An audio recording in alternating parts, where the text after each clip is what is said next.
Welcome to the United States of Africa. This is not just a podcast.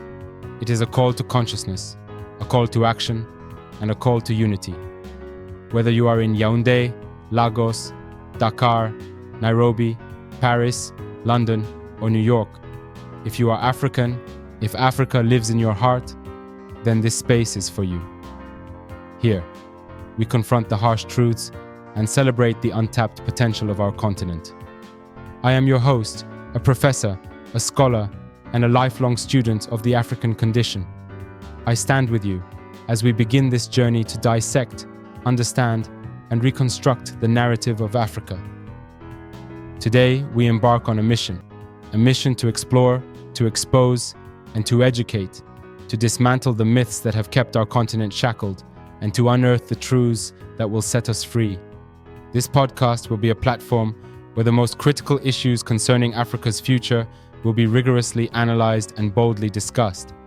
Our journey will traverse a landscape marked by pivotal themes: the legacy of colonialism, how the remnants of colonial rule continue to influence our politics, our borders, and our collective psyche; economic empowerment, exploring the paths to true economic independence; why Africa, a continent so rich in resources, remains impoverished, and how we can reclaim our wealth; education and innovation, reimagining education systems that serve African realities, not colonial legacies.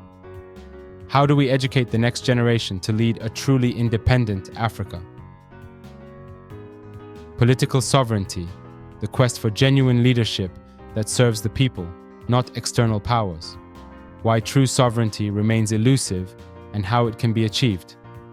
Cultural renaissance, rediscovering and reclaiming African identities that have been diluted or destroyed by centuries of external domination. External influence and neo-colonialism, identifying and resisting the new forms of colonialism, economic, cultural, and political, that continue to undermine African sovereignty. Each of these themes is not merely academic or theoretical, they are the beating heart of Africa's potential renaissance or continued stagnation. Today, we begin with perhaps the most foundational question of all. Why is Africa still poor? It is a question that has plagued scholars, leaders, and ordinary citizens for decades.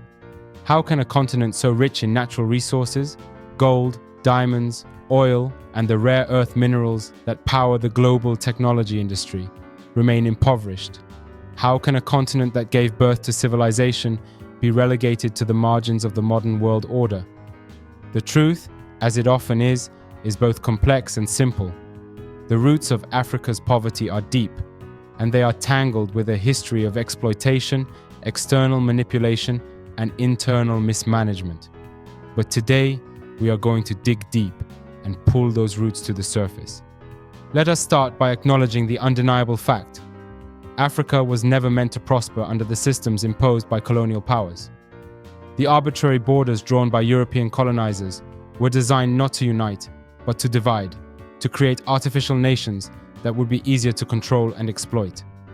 These borders, which ignored ethnic, cultural, and historical realities, have sown the seeds of countless conflicts that continue to destabilize the continent today.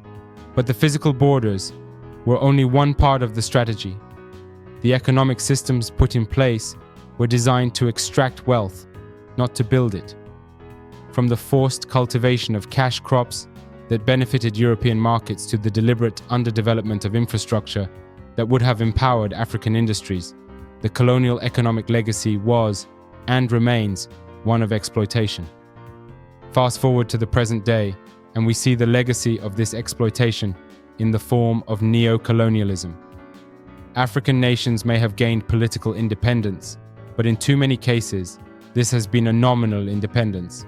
Economic dependency persists. International financial institutions, multinational corporations, and foreign governments continue to exert control over African economies, often dictating policies that prioritize external interests over local development. Take, for instance, the debt trap. African countries are pressured into taking on massive loans for development projects, loans that often come with strings attached. These projects, supposedly for the benefit of the African people, often serve to deepen dependency, rather than fostering genuine economic growth. The repayment of these debts siphons off resources that could otherwise be invested in education, healthcare, and infrastructure, further entrenching poverty. And let us not forget the extraction of natural resources. African land is rich, but the wealth generated by its resources is rarely seen by the people who live on that land.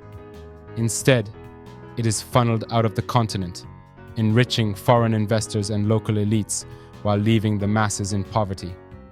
But here is the most uncomfortable truth of all, a truth we must face if we are to move forward.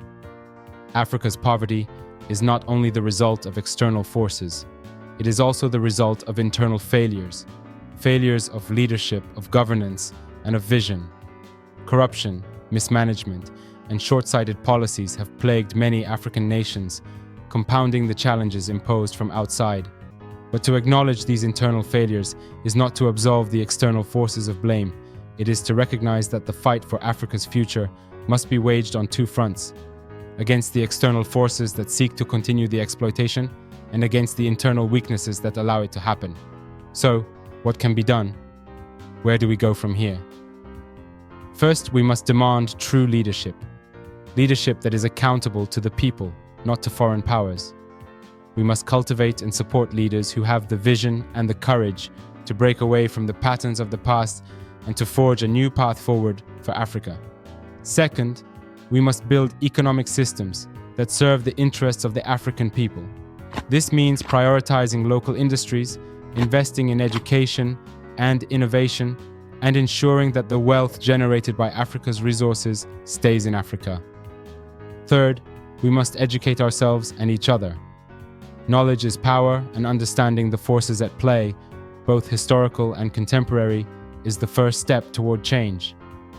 This podcast will be a tool in that educational process, offering insights, analysis, and a platform for discussion.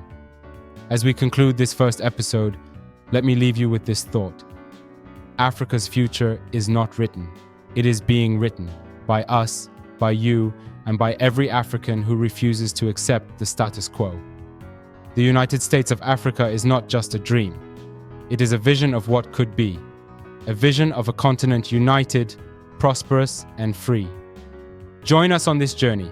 Challenge the narratives, question the assumptions, and most importantly, let us work together to build the Africa that we all know is possible. And this is the United States of Africa. And we are just getting started.